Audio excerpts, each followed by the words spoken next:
Adakah Sabah benar-benar berubah dalam tempo 5 tahun? Kerajaan JRS mendakwa mereka sudah menunaikan tanggung jawab sepenuhnya.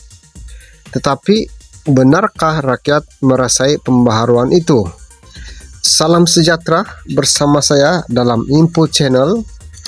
Dalam video kali ini kita bongkar semua janji, fakta, konflik parti dan persoalan yang belum dijawab. Tonton sampai habis karena kita akan bongkar segala kontroversi yang mungkin akan menggegarkan politik negeri ini. Gabungan Rakyat Sabah JRS di bawah kepimpinan Ketua Menteri Sabah Datuk Sri Hajiji Haji Noor telah mengumumkan bahwa mereka sudah menjalankan tugas mereka dengan penuh dedikasi sepanjang 5 tahun pentadbiran ini. Kini menurut Hajiji, tiba masanya untuk rakyat memberikan mandat baru pada pilihan raya negeri ke-17 supaya agenda pembangunan negeri dapat diteruskan. Sejak mengambil alih pentadbiran Sabah pada September 2020, Kerajaan JRS memperkenalkan Pelan Hala 7 Sabah Maju Jaya SMJ sebagai kerangka utama transformasi sosioekonomi negeri. Pelan SMJ dibina di atas 3 tonggak utama. Yang pertama, sektor pertanian, yang kedua, sektor industri, dan yang ketiga, sektor pelancongan. Pembangunan modal insan dan kesejahteraan rakyat, serta jaringan infrastruktur dan kelestarian alam hijau. Dan ini dijadikan panduan ke arah pembangunan mapan di Sabah. Semasa mengumumkan pembubaran Dewan Undangan Negeri Sabah yang ke-16 di Menara Kinabalu, Hajiji menyatakan bahwa banyak inisiatif telah pun dilaksanakan dan sebahagian besarnya masih berjalan. Ini semua demi kesejahteraan rakyat, katanya.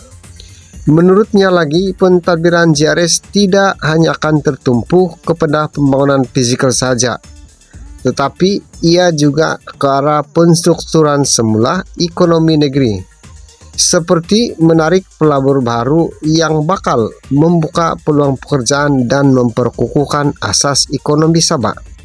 Beliau turut menyebut bahwa kerajaan negeri telah mengambil langkah berani dengan menangani masalah lama seperti bekalan air bersih, elektrik, dan infrastruktur luar bandar melalui proyek strategi yang sedang dilaksanakan secara berperingkat.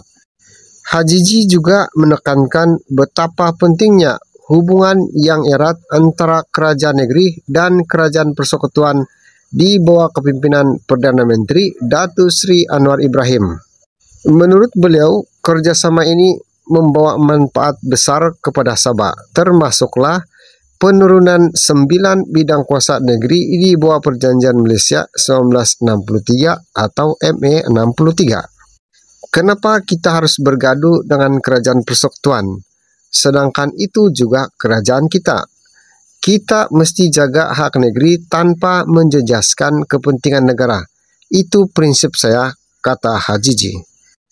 Mengenai keputusan Parti Solidariti Tanah Air Kusta dan Parti Maju Sabah SAPP yang akan menggunakan logo sendiri pada PRN ke-17, Hajiji menegaskan bahwa mana-mana parti yang tidak menggunakan logo JRS secara otomatis dianggap keluar daripada gabungan.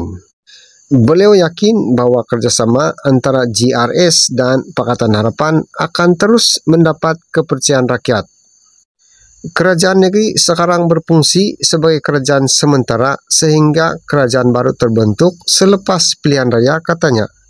Dalam kenyataan beliau itu tidak disebut secara terperinci tentang perincian proyek-proyek tertentu, prestasi kuantitatif atau kelemahan yang wujud yang membawa kita untuk melihat kepada tambahan konteks daripada laporan media terkini.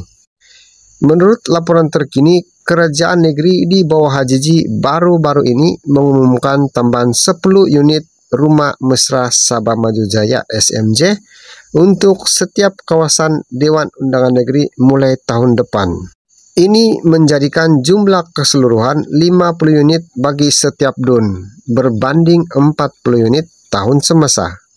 Pengumuman ini disambut baik oleh pihak kerajaan negeri dan wakil rakyat sebagai bukti keprihatinan terhadap golongan belia dan keluarga muda yang menghadapi kesukaran memiliki kediaman sendiri.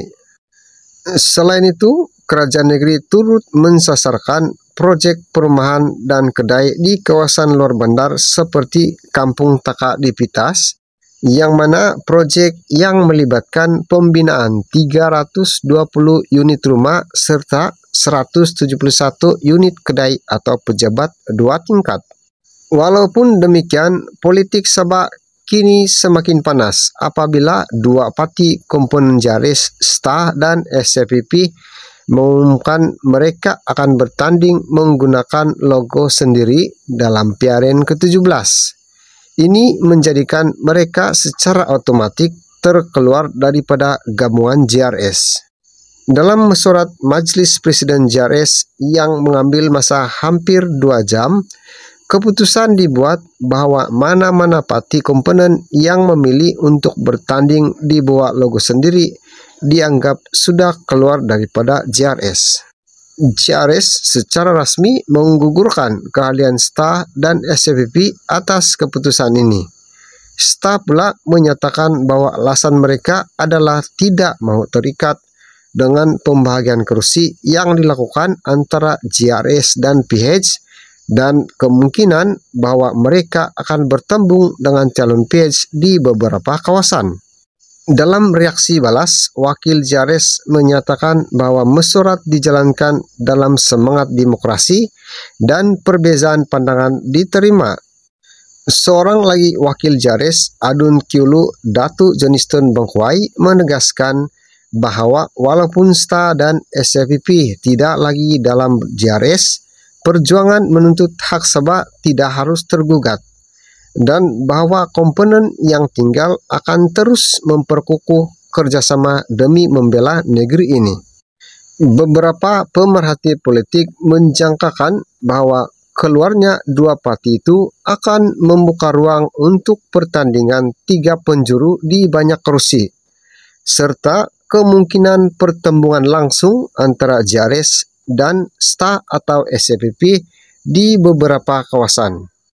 Malah, terdapat laporan bahwa JRS kini menganggap akan berhadapan dengan cabaran langsung dari STA atau SCPP selepas pemisahan mereka.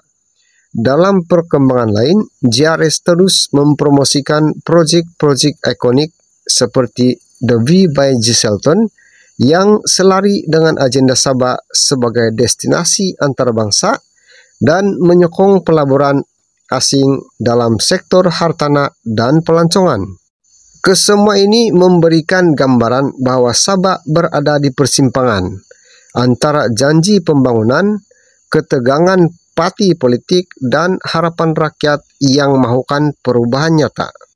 Dan kini setelah kita bentangkan seluruh naratif dari dakwaan kerajaan JRS, fakta pelaksanaan proyek pembangunan hingga konflik dalaman gabungan parti, marilah kita menyelami perbincangan kontroversi pasti menarik. Yang pertama, adakah janji pembangunan JRS benar-benar sampai ke akar rakyat? Yang kedua, rumah SMJ simbol janji atau realiti yang boleh dipercayai?